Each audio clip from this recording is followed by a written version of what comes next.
भूर्भुवः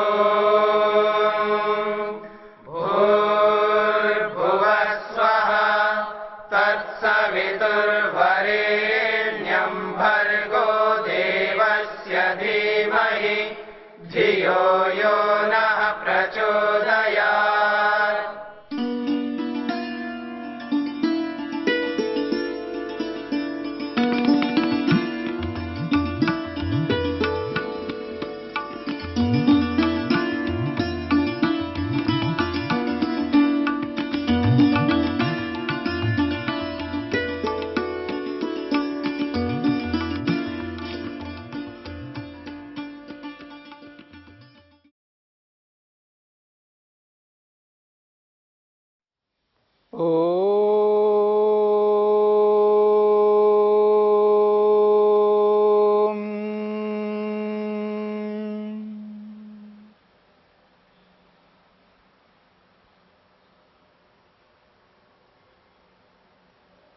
मन के स्वभाव पर चर्चा चल रही है। मन का स्वभाव बदलता रहता है। मन के स्वभाव में बदलाव के पीछे तमोगुण, रजोगुण और सत्वगुण, ये तीन कारण हैं। तमोगुण के कारण से मन में जो बदलाव आता है, मन के अंदर जो स्वभाव उपस्थित होता है, वह स्वभाव मूढ़त्व के साथ युक्त रहता है, मूढ़ता के साथ युक्त रहता है। व्यक्ति के जीवन में जो आलस्य दिखाई देता है, एक जो निठल्लापन दिखाई देता है, आलसीपन जो दिखाई देता है, काम न करने की जो इच्छा होती है, कामचोर की जो भावना होती है, ये सब मूढ़त्व का द्योतक है। और जब तक मन के अंदर वो उभरा हुआ रहेगा तमोगुण, तब तक वो व्यक्ति तामसिक बन करके जो भी व्यवहार करता है, उस व्यवहार का नाम है अधर्म। जो भी कर्म करता है वो पाप से युक्त होगा, अज्ञानता से युक्त होगा और अवैराग्य से युक्त होगा। ऐश्वर्यों के होते हुए भी उन ऐश्वर्यों का उपभोग, प्रयोग वह व्यक्ति नहीं कर सकता, क्योंकि अधर्म के साथ जुड़ा हुआ है। तो वो ऐश्वर्य के होते हुए भी वो अनैश्वर्यशाली बनता है। ये तमोगुण के उभर करके आने पर यह स्थिति होती है। उसके विपरीत जब रजोगुण उभर करके आता है, तो ऐश्वर्यों को चाहने वाला होता है। और अधिकांश समय मन के अंदर रजोगुण उभरा हुआ रहता है व्यक्ति के अंदर। जो सर्वथा अधर्म करने वाले होते हैं, जो चोर होते हैं, डाकू होते हैं, लुटेरे होते हैं, सर्वथा जिनको अधर्म करना होता है, वो अधर्म ही करते जाते हैं। बीच बीच में उनके अंदर धर्म उत्पन्न होता है। जब वो मां के साथ, माता के साथ, पिता के साथ, पत्नी के साथ, अपने बच्चों के साथ या अपने गैंग के लोगों के साथ जब जुड़ते हैं, तब उनके अंदर धर्म रहता है। उनके साथ उचित व्यवहार करेंगे, नहीं तो वो उनका जो समुदाय है वो बिखर जाएगा। उसके अंदर वो जो मातृत्व उत्पन्न हो रहा है, जो पितृत्व उत्पन्न हो रहा है, वो धर्म के कारण से, वो कभी कभी उसके अंदर धर्म उत्पन्न होता है। दूसरी ओर जो रजोगुण से युक्त होते हैं, जो ऐश्वर्यों को चाहते हैं, तो अधिकांश समय मन के अंदर रजोगुण उभरा हुआ रहता है व्यक्ति के अंदर। इसलिए उठने से लेकर के, प्रातःकाल उठने से लेकर के जब तक रात्रि में वो शयन में, सोने में नहीं जाता, तब तक वो ऐश्वर्यों को चाहने के लिए ही मेहनत करता है, ऐश्वर्यों के ही पीछे रहता है। अधिक से अधिक धन प्राप्त करने, अधिक से अधिक भूमि, धरती को प्राप्त करने और विभिन्न संपत्तियों को एकत्रित करने में उसका दिमाग लग रहा होता है, उसकी बुद्धि लग रही होती है, उसके विचार उसका सारा का सारा सोच उस ऐश्वर्य को ध्यान में रख करके होता है, वो रजोगुण के कारण से। और जैसे ही सत्वगुण उभर करके आता है मन के अंदर, वो सत्वगुण व्यक्ति को धर्म करने के लिए प्रवृत्त करता है। ऐसा कर्म करूं जिससे मेरा बड़ा धर्म हो जाए, बड़ा पुण्य हो जाए, बड़ा उपकार हो जाए, मेरे को मिले नहीं मिले, इन सबको मिलना चाहिए, उनको मिलना चाहिए, उनको मिलना चाहिए, सबको मिलना चाहिए, मेरे को मिले ना मिले। जो उपकार की भावना, अधिक से अधिक धर्म करने की भावना, अधिक से अधिक पुण्य करने की भावना, मेरे साथ कुछ हो जाए कोई बात नहीं, उसके साथ अन्याय नहीं होना चाहिए, पूरा न्याय करूंगा। तो ये जो भाव है मन के अंदर, वो सत्वगुण के कारण से। लेकिन उस सत्वगुण के साथ साथ रजोगुण थोड़ा उसके अंदर बना रहता है। धर्म करता हुआ, ज्ञान को प्राप्त करता हुआ, वैराग्य की ओर अग्रसर होता हुआ, व्यक्ति के मन के अंदर थोड़ा सा रजोगुण रहता है। इसलिए वेदव्यास ने कहा रजो लेश मात्रया, लेश मात्र रजोगुण है उसके अंदर। और कल के प्रसंग में हमने विचार किया रजो लेश मलापेतम, दो स्थिति है, सत्वगुण के साथ में थोड़ा सा रजोगुण उभरा हुआ है, और एक स्थिति है केवल सत्वगुण उभरा हुआ है, स्वरूप प्रतिष्ठम, मन अपने निज स्वरूप में है, जो स्वभाव मन का है उसी स्वभाव में विद्यमान है, शांत स्वभाव में। और थोड़ा बहुत जो रजोगुण की मात्रा उसके अंदर उभरी हुई थी वो हट गई। रजोलेश मलापेतम, वो जो मल है, धर्म करता हुआ, ज्ञान को प्राप्त करता हुआ, वैराग्य की ओर अग्रसर आगे बढ़ता हुआ, धर्म करता हुआ भी उसके अंदर एक मल है, विद्यमान है, वो रजोगुण के कारण से थोड़ा सा। वो क्या चीज है? और जब वो मल हट जाता है तब वो कहता है सत्व पुरुष अन्यता ख्याति मात्रम, सत्व को और पुरुष को दोनों को अलग मानने लगता है। और जब मल रहता है तब अलग नहीं मान पाता है। मां है, माता, उसके सामने दो बच्चे हैं, एक स्वयं का बच्चा, एक दूसरे का बच्चा। दोनों से प्रेम करती है, ऐसा नहीं है दोनों से प्रेम नहीं करती है। अगर खिलाने का समय वक्त आता है दोनों को खिलाएगी। दोनों सोना चाह रहे हैं, नींद लेना चाह रहे हैं, दोनों को सुलाएगी। पड़ोसी का बच्चा उनके घर पे आया हुआ है, पड़ोसी के लोग कहीं बाहर गए हैं, उनके यहां छोड़ करके गए हैं, उस बच्चे का पालन पोषण जो भी करना है वो करती जा रही है। अपने बच्चे का भी कर रही है और दूसरे के बच्चे को भी कर रही है, दोनों से प्रेम कर रही है।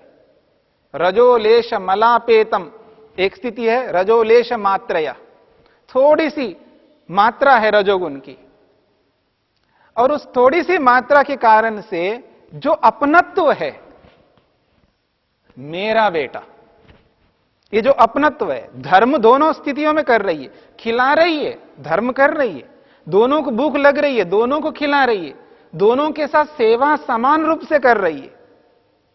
लेकिन एक अपनत्व है मेरा, ये जो मेरा अपनत्व है वो है रजोलेश मलापेतम। वो अपनत्व उस व्यक्ति में नहीं रह सकता, और जब वो अपनत्व हट जाता है उसी के लिए कहा जा रहा है रजोलेश मलापेतम। लेश मात्र यानी बहुत नगण्य जैसा रजोगुण उभरा हुआ है वो भी हट जाएगा, तब ये भाव उस व्यक्ति के अंदर नहीं आ सकते। बहुत ऊंची स्थिति है, बहुत ऊंची स्थिति है। दो बच्चे सामने हो, एक स्वयं का बच्चा, एक दूसरे का बच्चा, और दोनों को एक जैसे भाव से देखना, एक ही भाव से, उस भाव में अंतर ना होना, ये मेरा, ये पराया, ये जो अंतर है, ये जब अंतर हट जाता है, उस अंतर को ही यहां पर मल कहा है। वो जो अपनत्व भाव है, जब तक वो अपनत्व भाव व्यक्ति के अंदर रहेगा, सत्व पुरुष अन्यता ख्याति मात्रम की स्थिति नहीं आ सकती है। सत्व पुरुष अन्यता ख्याति मात्रम का अर्थ है सत्व को और पुरुष को, यानी आत्मा को और जड़ को अलग मानना। जड़ को अलग मानना, नॉन लिविंग थिंग और लिविंग थिंग दोनों को अलग मानना, चेतन को चेतन और जड़ को जड़ मानना, अलग अलग मानना। वैसे हम बाहर के तौर पर बहुत कुछ चीजों को अलग मानते हुए भी नहीं मान पाते हैं, लेकिन वहां स्पष्ट भी हो जाता है, हां मैं अलग मानता हूं, ये जो कपड़ा है मेरे से अलग है, मैं कपड़ा नहीं हूं। आप में से कोई ऐसा नहीं होंगे मैं कपड़ा हूं ऐसा मानते हैं, आप नहीं मानते, लेकिन मैं शरीर हूं ऐसा मानते हैं आप। बोलते समय व्यवहार में ऐसा नहीं बोलेंगे मैं शरीर हूं, लेकिन आपकी जो अनुभूति है, आपका जो एहसास है, जो आपका व्यवहार होता है, वो व्यवहार यही कहता है कि मैं शरीर हूं। जब दर्पण के सामने, मिरर के सामने आदमी खड़ा होता है, तैयार होता है, शरीर को तैयार करता हुआ, शरीर को सजाता हुआ, वो यही एहसास करता है, उसकी अनुभूति यही होती है मैं शरीर हूं, मैं शरीर हूं। ये जो अनुभूति होती है, वो अनुभूति ये कह रही होती है कि शरीर अलग, मैं अलग नहीं है, दोनों एक है। ये अनुभूति ये कह रही है, और वाणी ये नहीं कह सकती मैं और शरीर एक है, ऐसा हमारी वाणी नहीं कहेगी। वाणी तो यही कहेगी मैं अलग और शरीर अलग, ये नष्ट होने वाला है, एक दिन ये समाप्त होने वाला है, एक दिन इसको जलाया जाएगा, एक दिन मृत्यु हो जाएगी, मैं शरीर से अलग हो जाऊंगा। यह वाणी तो कह रही है, लेकिन व्यवहार नहीं कहती। व्यवहार शरीर को और स्वयं को एक मानने वाला है, इसलिए व्यक्ति रोता है, दुखी होता है, परेशान होता है, कष्ट होता है व्यक्ति को। धर्म करता हुआ व्यक्ति, वैराग्य की ओर अग्रसर होता हुआ व्यक्ति, फिर भी वो पूरा धर्म नहीं कर पा रहा है। धर्म तो है, अगर कोई चीज सबको देनी है, सबको दे रहा है, धर्म पूर्वक दे रहा है, यथावत दे रहा है, एक ही मात्रा में सबको बराबर मात्रा में दे रहा है, धर्म तो कर रहा है। लेकिन उस धर्म को करता हुआ अधर्म भी उसके अंदर छुपा हुआ है। वो जो अधर्म है, ममत्व, स्वस्वामी संबंध, अटैचमेंट, मैं और मेरापन, वो जब तक नहीं हटता है तब तक वो पूरा धर्म नहीं है। एक उदाहरण देता हूं। एक व्यक्ति बाहर के बहुत सारी चीजों को लेता है, रॉ मटेरियल लेता है, भवन बनाना है मान लीजिएगा, वो 6 महीने लग सकते हैं, साल लग सकता है, और कोई कोई भवन ऐसा बना दिया जाता है जिसमें कारीगरी बहुत होने के कारण से वो 1 साल क्या 2 साल 3 साल 4 साल 5 साल लगा, मान लीजिएगा 5 साल तक उस मकान को बड़े अच्छे ढंग से उसने बनाया। मटेरियल तो बाहर से लिया, उसको सब कुछ बाहर से उपलब्ध किया, उसने बनाया और बना करके मालिक को दे दिया। क्या मानता है वो? यही तो मानता है मेरा नहीं, सामने वाले का है, मालिक का है।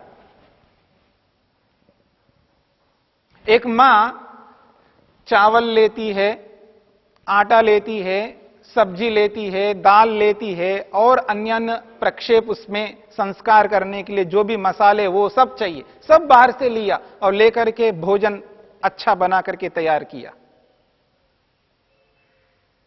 कोई भी आया, अजनबी आ गया, वो कहता है कि मेरे को भूख लग रही है, मेरे को भोजन चाहिए, वो देगी। जब उसको भोजन देती है तो वहां पर उस भोजन के अंदर वो अपनत्व वैसा नहीं रहता। दे दिया गया। लेकिन वो पुत्र को ऐसा नहीं मान सकती है। पुत्र का जो निर्माण हुआ, पुत्र का जो शरीर का निर्माण हुआ, वो ये अलग बात है। हम बाहर की चीजों को बाहर बनाते हैं, लेकिन मां बाहर की चीजों को अंदर लेकर के अंदर शरीर का निर्माण हुआ। ठीक है, मां ने नहीं किया, किसी ने किया। जिसने भी किया हम भगवान कहते हैं, उसको ईश्वर कहते हैं। निर्माण हुआ अंदर, लेकिन रॉ मेटीरियल क्या है? जो भी हम खाते पीते हैं वही तो था, उसी से जो शरीर बना है। और वो जो शरीर बनकर के बाहर निकल के आया पुत्र के रूप में, वो बड़ा हो गया। अब उसको किसी को देना हो, किसी को देना हो, कोई ले, हम जैसे लोग लें, हां जी आप अपने बेटे को दे दीजिए, हम अपने गुरुकुल में पढ़ाएंगे, नहीं दे सकते। वो जो ममत्व है, कुछ चीज जिनको हम बाहर मेहनत पुरुषार्थ करके सालों लगा करके बना करके किसी को सुपुर्द कर देते हैं, किसी को दे देते हैं, वहां वैसा मोह नहीं होता है। जमीन भी दे सकते हैं, मकान भी दे सकते हैं, गाड़ी भी दे सकते हैं, सोना चांदी भी दे सकते हैं, बहुत कुछ दे सकते हैं। वहां वैसा मोह नहीं होता है जैसा मोह एक पुत्र में होता है। वो जो थोड़ा सा लेश मात्र मोह जो रहता है, वो जब मोह हट जाए, रजोलेश मलापेतम, उस स्थिति में जाकर के सत्व पुरुष अन्यता ख्याति की स्थिति होती है। जैसा वस्त्र है, वस्त्र के पुराने होने पर बिना रोना धोना किए शांति से स्वाभाविक रूप से हम लोग इसको हटा करके दूसरे वस्त्र को लेते हैं। वही स्थिति आएगी जब यह शरीर जर्जर हो गया या किसी रोग के कारण से यह शरीर छूट गया। मेरा छूट गया, मां का या पिता का या पति का या पत्नी का या पुत्र का या पुत्री का, जिस किसी का भी, कोई बात नहीं। नया कपड़ा लाओ और जैसा कॉटन का लाते हैं तो इसको एक बार धो लेते पहले, ताकि इसके अंदर जो भी मांड आदि हो वो निकल जाए। और इसको धो लिया और नया है और तार के ऊपर सुखा दिया, निकालते समय किसी कारण से वहां अटक करके फट गया, नया है, एक्सीडेंट हो गया, क्या कर सकते हैं? कोई बात नहीं, उसको पता है, कोई बात नहीं, दूसरा कपड़ा ले लेंगे। ऐसे ही जब शरीर इसी प्रकार, इस शरीर में कुछ एक्सीडेंट से कुछ हो गया, कोई बात नहीं है, ठीक कर लेंगे, ठीक हो सकता है, नहीं होता है तो कोई बात नहीं, गया तो गया, उसको दूसरा शरीर मिलेगा। ये जो भाव है, ये भाव व्यक्ति में नहीं आ सकते हैं। अगर जिस दिन आते हैं वो है रजोलेश मलापेतम। वो रजोलेश मलापेतम की स्थिति आने पर ही सत्व को सत्व और पुरुष को पुरुष, यानी जड़ को जड़ और चेतन को चेतन मानेंगे। तो शरीर जड़ है तो इसको जड़ी मानेंगे, मैं शरीर हूं ऐसा हम व्यवहार से नहीं मानेंगे, अलग ही मानेंगे। उस परिस्थिति में व्यक्ति को समाधि लगती है। इसलिए कहा धर्म मेघ ध्यानोपगम भवति, वो धर्म मेघ नामक ध्यान की ओर, समाधि की ओर अग्रसर होता है और धर्म मेघ नामक समाधि को प्राप्त होता है।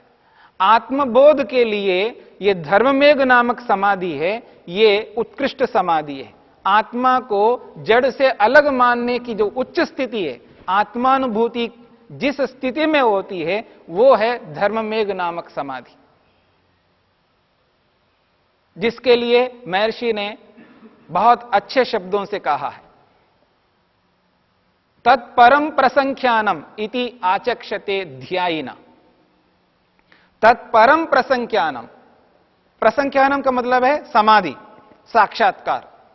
परम प्रसंख्यानम उत्कृष्ट उपलब्धि है, उत्कृष्ट साक्षात्कार है, आत्मा से संबंधित। आत्मा को जब साक्षात्कार होता है, मैं अलग हूं शरीर से, शरीर मैं नहीं हूं, मन मैं नहीं हूं, मन अलग है, मैं अलग हूं, इंद्रियां अलग है, मैं अलग हूं। जो बोध होता है, प्रत्यक्ष होता है, साक्षात्कार होता है समाधि के अंतर्गत, वो प्रत्यक्ष विशेष होता है आत्मा के लिए। उस प्रत्यक्ष को जब योगी अपना लेता है, उस प्रत्यक्ष को कर लेता है, एहसास कर लेता है मैं ऐसा हूं और मन ऐसा है, शरीर ऐसा है और मैं ऐसा हूं, तो शरीर को और स्वयं को जब पृथक एहसास करता है व्यवहार के रूप में, प्रत्यक्ष रूप में, तब उसको शरीर से लेकर के किसी भी प्रकार का कोई दुख नहीं होता है, चाहे शरीर रहे या ना रहे, जिस किसी भी स्थिति में हो।